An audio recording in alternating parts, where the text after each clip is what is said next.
Buenas tardes. Bueno, mi nombre es Carlos Martínez, ya me han visto hoy. Soy gerente de tecnología del ACNIC y de alguna manera la información que... voy a usar la computadora esta de aquí, por favor. Cambié de opinión, tenía presentación pero voy a usarla. Algunas cosas que les quiero mostrar en un navegador.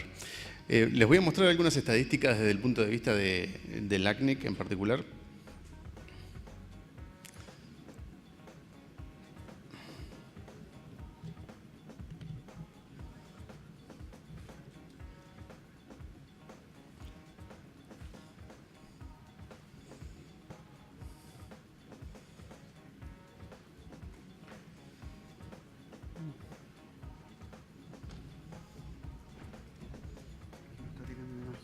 ¿No?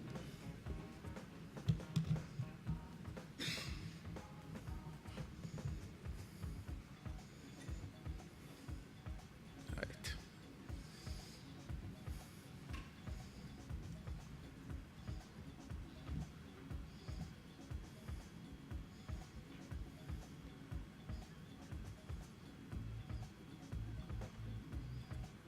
Ahí está, perfecto.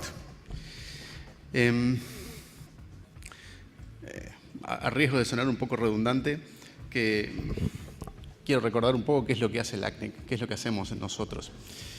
El ACNIC es la organización que asigna los recursos de numeración para América Latina y el Caribe, en particular las direcciones IPv4, IPv6 y los sistemas autónomos dentro de la región de cobertura del ACNIC, que incluye los países de habla hispana, más algunas de las islas del Caribe, parte del Caribe.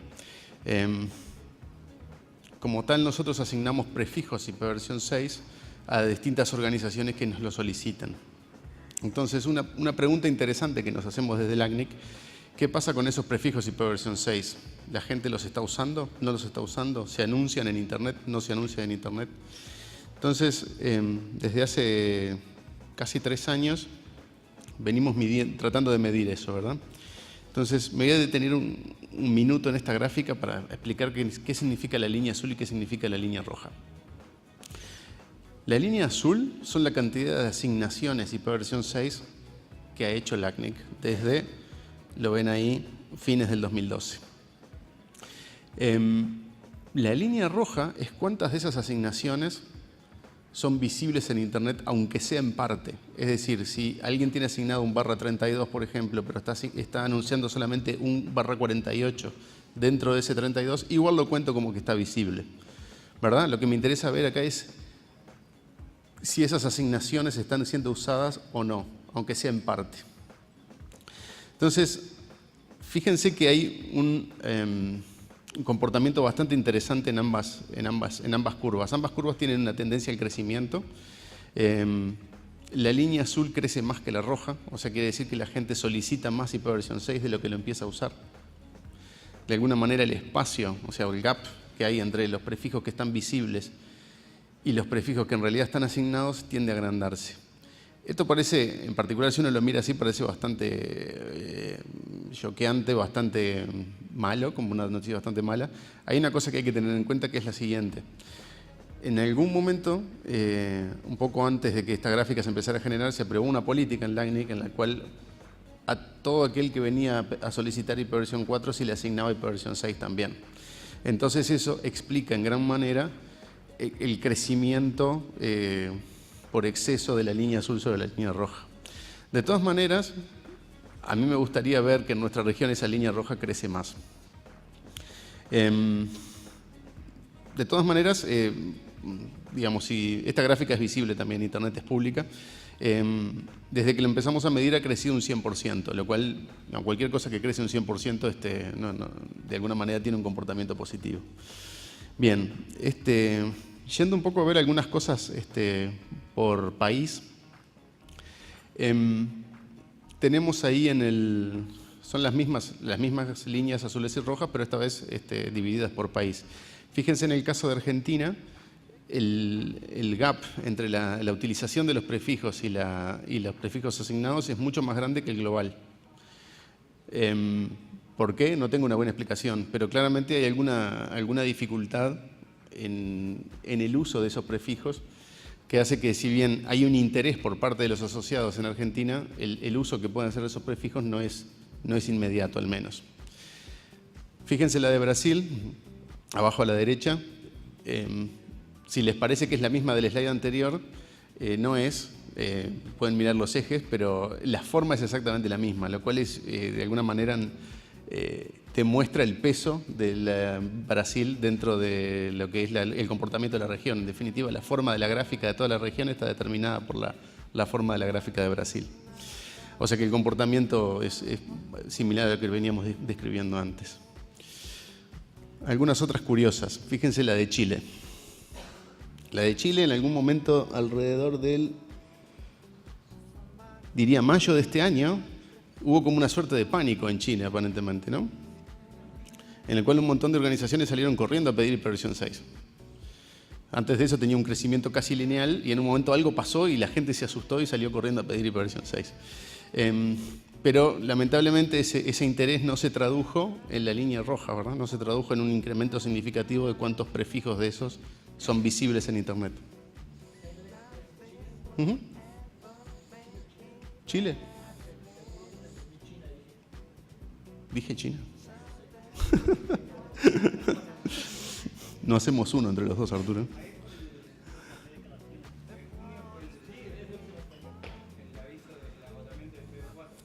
Bueno, puede haber tenido que ver con eso, es muy cierto. De alguna manera esa suerte de corrida bancaria o de pánico que se ve ahí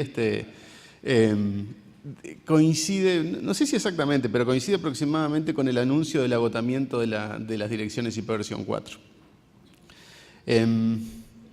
Fíjense el de Colombia. Hay como un comportamiento al revés. Venía creciendo y en algún momento dijeron, no precisamos más hiperversión 6. Y nadie más fue a pedir. Hay algunas cosas muy curiosas en estas gráficas. La de Colombia sí tiene una cierta tendencia creciente y curiosamente en algún momento tuvo una tendencia decreciente, posiblemente por organizaciones que empezaron a probar y se enfrentaron con algún problema, tuvieron que quitar los anuncios y después los volvieron a agregar. Después les voy a dejar el link a donde están estas gráficas porque en el sitio web tenemos todos los códigos de país de la región del LACNIC. Y acá tengo un par de gráficas en las cuales no quiero poner los países a los que corresponden porque no quiero herir ninguna sensibilidad, pero son claramente los casos en el otro extremo, ¿verdad? Son los casos donde no está pasando nada, no hay casi solicitudes, no hay ni prácticamente anuncios. Fíjense que en la de arriba a la izquierda, hasta hace relativamente poco no había ningún anuncio visible, lo cual es bastante malo, ¿verdad? Es preocupante. Si alguno tiene algún interés particular, se acerca y después le cuento qué países corresponden. Bien, de alguna manera si uno analiza estas estadísticas, uno ve que hay interés, hay claramente interés de las organizaciones de la región en el tema del despliegue de hiperversión 6. Hay un esfuerzo en muchos países por hacer un despliegue al menos de hiperversión 6 en los backbones, que es lo que se traduce en anuncios visibles en Internet, que lamentablemente, como comentaba Arturo, no se está viendo reflejado, salvo en algunos casos, en un incremento del tráfico. Pero digamos que, de alguna manera, el tener el prefijo visible en Internet es, si se quiere, el primer paso a poder hacer un despliegue de hiperversión 6. Este es el primer mensaje que quería traerles. El segundo es una reflexión, más que una estadística, es una reflexión. Tengo un par de estadísticas, pero en realidad es más bien una reflexión. Desde que empezamos el 2010, en realidad, cuando yo entré en LACNIC a trabajar con Arturo, a hacer un poco esta evangelización en el uso de hiperversión 6, una de las cosas que más hemos escuchado es ¿por qué habría yo de desplegar hiperversión 6 si solamente el 1% del tráfico en Internet es hiperversión 6? O el 2, o el 3, o el 4%. Parece muy poco, ¿verdad? Ahora, desde el punto de vista de un proveedor de servicios, no es esa la estadística que ustedes necesitan, no es esa la pregunta que se tienen que hacer. Piensen que ese 5% que mostró Arturo recién es el tráfico medido desde los servidores de Google o de Cisco, de lo que sea. Es de todo el tráfico del mundo, ¿cuánto llega por hiperversión 6? Ahora, en realidad la pregunta que ustedes se tienen que hacer como proveedores de servicio es ¿cuánto tráfico de mi red fluiría sobre hiperversión 6 si yo le habilito hiperversión 6 a mis usuarios? Es una pregunta completamente diferente y los números que uno tiene para ver en eso son completamente diferentes.